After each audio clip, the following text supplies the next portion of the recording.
अभी आप सुनने वाले हैं सिंहासन बत्तीसी की छठी कहानी, रवि भामा पुतली की कथा। सिंहासन बत्तीसी की सभी कहानियाँ बहुत ही रोचक और ज्ञानवर्धक हैं, जिससे हमें एक अच्छी सीख मिलती है और इन कहानियों को बच्चे और बूढ़े बहुत ही उत्सुकता के साथ सुनना चाहते हैं। पांचवी पुतली से महाराज विक्रमादित्य की कहानी सुनकर जैसे ही राजा भोज सिंहासन पर बैठने लगे, तभी उन्हें छठी पुतली रवि भामा ने रोक लिया। उसने राजा से पूछा कि क्या सच में वो इस सिंहासन पर बैठने योग्य हैं? रवि भामा ने पूछा, क्या आप महाराज विक्रमादित्य का वो सारा गुण अपने अंदर रखते हैं जो उन्हें सिंहासन पर बैठने योग्य बनाता था? जब राजा भोज ने निवेदन किया कि आप मुझे महाराज विक्रमादित्य के उस गुण के बारे में विस्तार से बताएं, तब राजा के निवेदन करने पर पुतली ने राजा विक्रमादित्य के छठवें गुण की कहानी शुरू की, जो कि कुछ इस प्रकार थे। कहानी को पूरा सुनने के लिए आप इस वीडियो में लास्ट तक बने रहें और चैनल पे अगर नए हैं तो चैनल को ज़रूर सब्सक्राइब करें, नोटिफिकेशन बेल दबाएं ताकि हमारी हर रोचक कहानियाँ आप तक पहुँचती रहें। वीडियो को ज़्यादा से ज़्यादा लाइक और शेयर करें। बहुत समय पहले जब महाराज विक्रमादित्य का राज्य था और चारों ओर खुशहाली ही खुशहाली थी, तब एक दिन महाराज वन विहार के लिए अपने रथ पर सवार होकर निकले। वह नदी के किनारे अपने रथ पर सवार होकर जा रहे थे कि उन्हें कुछ दूरी पर एक परिवार नदी के किनारे, उस परिवार में एक पुरुष, एक स्त्री और उनके साथ उनका एक पुत्र था। उनके कपड़े देखने भर से उनकी गरीबी साफ पता चल रही थी। उन सभी के चेहरा चिंता और परेशानी से भरा दिखाई दे रहा था।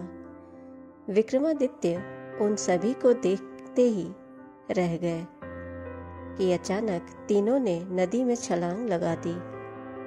राजा ने जैसे ही उन सभी को नदी में डूबते देखा, वह फौरन उन्हें बचाने के लिए खुद नदी में कूद पड़े।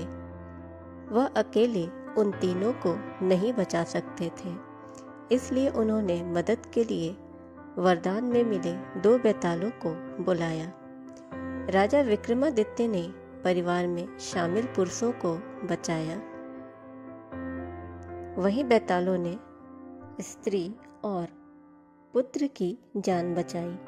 सभी को सुरक्षित नदी से बाहर निकालने के बाद राजा ने उस पुरुष से पूछा कि आप कौन हो और ऐसा क्यों आपने पूरे परिवार के साथ नदी में कूदने का विचार किया?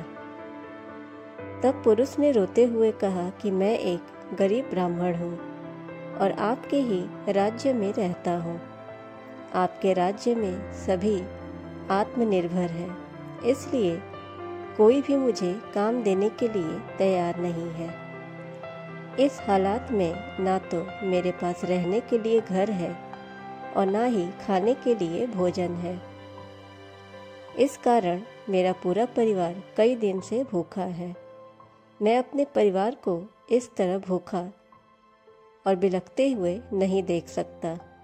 यही वजह है कि प्राण त्यागने का विचार बनाकर मैं और मेरा परिवार नदी में कूद गए। राजा ने उनकी बात सुनी और निवेदन किया कि हे ब्राह्मण देव, आपको प्राण त्यागने की जरूरत नहीं है। कृपा करके आप मेरे अतिथि भवन में चलकर रहिए। वहाँ आप जब तक चाहें सुखपूर्वक रह सकते हैं। राजा की यह बात सुनकर ब्राह्मण ने कहा कि अगर कुछ समय के बाद हमसे कुछ गलती हो और हमें अपमानित करके निकाल दिया जाए तो हम कहाँ जाएंगे।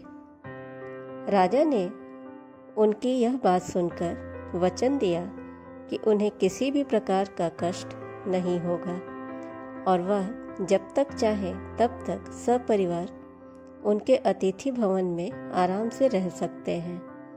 ब्राह्मण ने राजा के वचन को स्वीकार किया और राजा के साथ अपने परिवार को लेकर अतिथि भवन में रहने के लिए चल दिए। वहाँ वे सुख और आराम से रहने लगे। उनकी सेवा में कभी कोई कमी नहीं की जाती थी। ब्राह्मण परिवार अच्छे से रहने लगा, लेकिन उनकी एक आदत बहुत खराब थी। वह यह थी कि वे जहाँ रहते और खाते पीते थे वहीं गंदगी फैला देते थे।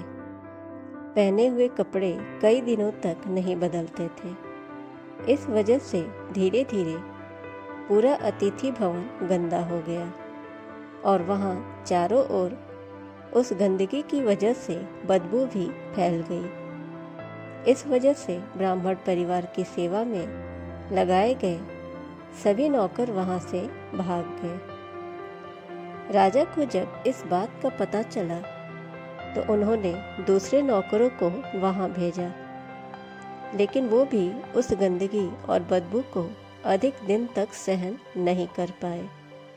इस वजह से परेशान होकर वो नौकर भी वहाँ से भाग गए। तब राजा ने खुद ब्राह्मण परिवार की सेवा करने की जिम्मेदारी ली। राजा विक्रमादित्य ने खूब मन लगाकर उस ब्राह्मण परिवार की सेवा की और समय पड़ने पर वह ब्राह्मण के पैर दबाने से भी पीछे नहीं हटते थे। ब्राह्मण ने राजा के वचन का फायदा उठाते हुए एक दिन उनसे कहा कि मेरे शरीर पर लगा हुआ मल साफ करके मुझे अच्छी तरह से स्नान करा दो और साफ वस्त्र पहना दो। राजा ने खुशी से उनकी यह बात भी स्वीकार कर ली और जैसे ही वे मल साफ करने के लिए आगे बढ़े, अचानक वह ब्राह्मण देवता के रूप में सामने आ गए। अतिथि गृह में फैली सारी गंदगी अपने आप साफ हो गई।